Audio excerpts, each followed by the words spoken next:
What's cracking, Jack? It's week 11 of the NFL, and you're in the jungle. Full breakdown and best bets for all 12 games on Sunday, right here, right now. Greetings, everybody. Welcome back to the show. And if you're joining us for the first time, welcome to the jungle. I'm going to break down all 12 games in the NFL for Sunday, week 11, and give you my best bet for each one of those games. And I'm going to leave two links for you in the comments section. The first link is to my $5 favorite play of the day. And for just $5 and no further obligation, you get my best NFL bet of the day text to your phone. The second link is to become a Jungle member. And for as little as 55 cents a day as a member, you get my full betting card sent to your phone every single morning. All sports, all access. You also get access to our members-only Discord and a direct line to me if you'd like me to opine on any other bet that you are considering placing. We have a free weekly trial. Take it for a test spin and see if it's for you. This video is brought to you by Outlier.bet, the top name in sports betting research, and by MyBookie.ag. Open up an account today with MyBookie.ag using promo code SILVERBACK. And if your first bet doesn't hit, it's refunded up to $500. That's right, make a bet with MyBookie.ag with a new account, promo code SILVERBACK. If your first bet doesn't hit, they'll refund it up to $500. First game up is the early one in Spain, and aren't they so fortunate as to get such a blockbuster matchup as the Commanders and the Dolphins. Washington plus 2.5, over under 47.5. Both teams come in 3-7. No Jaden Daniels for Washington. I like the Commanders plus the points. Not my favorite game to bet, but if I had to take it, I'd take Washington plus the points. Miami coming off a big win against Buffalo, and Buffalo was one of the biggest public sides last week. Now the public has gone from fading the Dolphins to backing them because of that big win. Miami's one of the biggest public sides this week, and they're a little inflated because of that win against the Bills. Washington's a banged-up team that's not very good, but do you really want to lay 2.5 points with the Dolphins on a neutral site? I don't think so, Jack. Take the Commanders plus the 2.5. Chicago at Minnesota. Bears are plus 2.5. The over-under is 48.5. Chicago has the third most yards gained this season, but I still don't trust Caleb Williams in crunch time, nor against a good defense. I'm not that big on J.J. McCarthy either, but I think that Minnesota's defense is the best unit on the field, and I think they have the better coaching staff. I can look at Minnesota's wins, right, and I can see them beating a good team like the Lions they beat 2 weeks ago. But I look at who the Bears have beaten. There's really nobody with a winning record. A little more battle tested. Minnesota already beat Chicago in Chicago this year, and I think they'll do it again at home in Minnesota, lay the points with the Vikings. Cincinnati at Pittsburgh. Cincy plus 5.5. Over-under is 48.5. Plug your nose and take the Steelers. Cincinnati's just so bad. They can't run the ball. They're 32nd, which is dead last in rushing.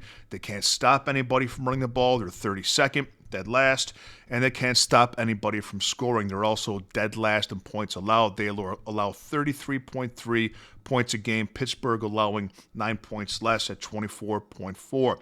And the Bengals allow a full yard per play more than Pittsburgh does. They allow 6.4 yards a play, Pittsburgh 5.4. This isn't the Steelers team that we're used to, but they're much better than Cincinnati. They'll beat them at home by 6. Tampa Bay at Buffalo. Buffalo's minus 5.5. The over-under is 46.5. Buffalo at home, off a loss, is dangerous. The Bills' run defense is bad, but Tampa Bay doesn't run the ball well. They're 25th in rushing, and they average under 100 yards a game. Tampa Bay's beat up, and Baker should keep them in it for a little bit, but I think the Bills pull away and win by a touchdown at home. Take the Bills minus the points. Chargers at Jacksonville. Chargers are minus 2.5. The over-under is 43.5. I like the Chargers here. They're beat up too, but they're a very efficient football team. They're second in third down conversion percentage on the offensive side of the ball, and they're fourth on the defensive side of the ball. Situational football, we call it, matters so much, and Jacksonville's terrible at it. Same category, third down conversion percentage.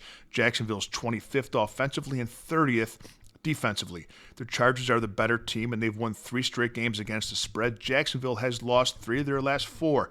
The only team that they beat in that span was the Raiders, and all 3 of their losses were by more than this margin of 2.5. Lay the points with the Chargers. Packers at the Giants. Jameis Winston getting the start for New York. Packers are minus 7.5. Over-under 42.5. I think it's a tough spot for the Giants. I'd lay the points with Green Bay. It's Jameis Winston's first start of the season, and he's a turnover machine. The last 4 games he started, Winston's thrown 11 interceptions. I think Green Bay will flip the field a few times in this game with that aggressive defense and give Jordan Love and company some short fields to work with to get back on track offensively. Lay the 7.5 with the Pack. Panthers at the Falcons. Interesting game. Carolina plus 3.5. Over-under is 41.5. Remember, the Panthers beat Atlanta 30-0 in Carolina in Week 3. This game's in Atlanta, and divisional beatdowns tend to reverse themselves the second time around when the teams meet again, especially when the team that got blown out is now at home. I think the Panthers' offense will have a hard time moving the ball against Atlanta's defense. Carolina averages just 4.7 yards per play, which is 28th in the league, and the Falcons allow just 5.1 per play defensively, which is 9th. Turnovers really killed the Falcons in that first game against the Panthers, and that game got out of control quickly. I think this one's different. I'd lay the points with the Falcons at home. Texans at the Titans. Houston, minus 5.5. I don't think this number's high enough. Over under 37.5. I'd lay it with Houston. This is a battle of first versus worst. Houston's defense, first in points allowed, allowing just 16.7 points a game. Tennessee's offense, last in points scored, scoring just 14.4 a game. The Texans' offense has had a hard time moving the ball, but they should be okay to do that against Tennessee. The Titans allow 5.8 yards a play and 28.6 points a game. Lay the 5.5 with the Texans. San Francisco at Arizona. San Francisco is minus 3.5. The over-under is 48.5. I like the Cardinals at home with the field goal and the hook. Both teams coming off bad losses to good teams, the Rams and the Seahawks. But I think the 49ers continue to be overvalued by the books and by the public. Their defense is decimated by injuries, and they're very worn down. Just look at their last 5 games. And for those last 5 games, listen to the points they've given up. 30 to Tampa Bay, 26 to Houston, who's had a hard time scoring all year, 24 to the New York Giants, who just fired their bald-headed coach, and 42 last week to the Rams. You don't want to lay 3.5 points on the road with this defense. Believe me, take the Cardinals with the field goal and the hook. Seahawks in LA taking on the Rams. Can't wait to watch this one. Both teams 7-3, tied for the lead in the NFC West. The Rams minus 3, over under 48.5. 2 top 10 offenses, 2 top 10 defenses, 2 MVP candidates at quarterback. There's not a lot of an edge that you can find for either team statistically, but I think there's a difference, and that's Matthew Stafford versus Sam Darnold. Historically, I've seen Matthew Stafford excel in these situations, and I've seen Sam Darnold deflate in them. Lay the 3 points with the Rams at home. Kansas City at Denver. Broncos plus 3.5. Over under at 44.5. Broncos coming off a terrible performance against the Raiders. They won, but they had more penalties than first downs. They had 10 first downs and 11 penalties, bless their heart. But the more concerning thing about Denver in this matchup to me is that they've been trailing at one point. The Broncos have been trailing at one point in every game they've played this season, and they've just found ways to win. But the Chiefs aren't a team that you want to dig yourself out of a hole against. And Kansas City's coming off a bye. Andy Reid off a bye is 22-4 in his career. Ordinarily, regular season games don't matter much to the Chiefs, but divisional rivalry games do, especially when if the playoffs started today, Kansas City wouldn't be in it. They need this game. They're 2.5 games out of the division lead. Tough spot for Denver. Take the Chiefs minus the points. Baltimore at Cleveland. Baltimore minus 7.5. Over-under is 38.5. I like the under in this game. Baltimore's defense got a little healthier. They've gotten better. And Dylan Gabriel, quarterback for the Browns, just doesn't push the ball down the field. The Cleveland defense is dominant at home. For some reason, they don't travel well. But every Browns game in Cleveland this season has been under this number of 38.5. Play the under.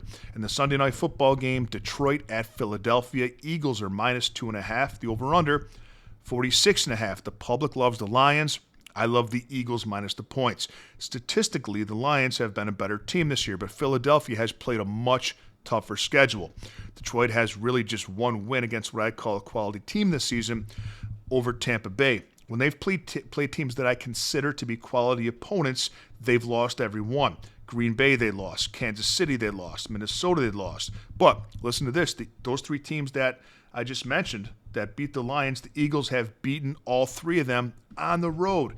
They beat Green Bay in Green Bay. They beat the Chiefs in Kansas City. They beat the Vikings in Minnesota. The Eagles, better team.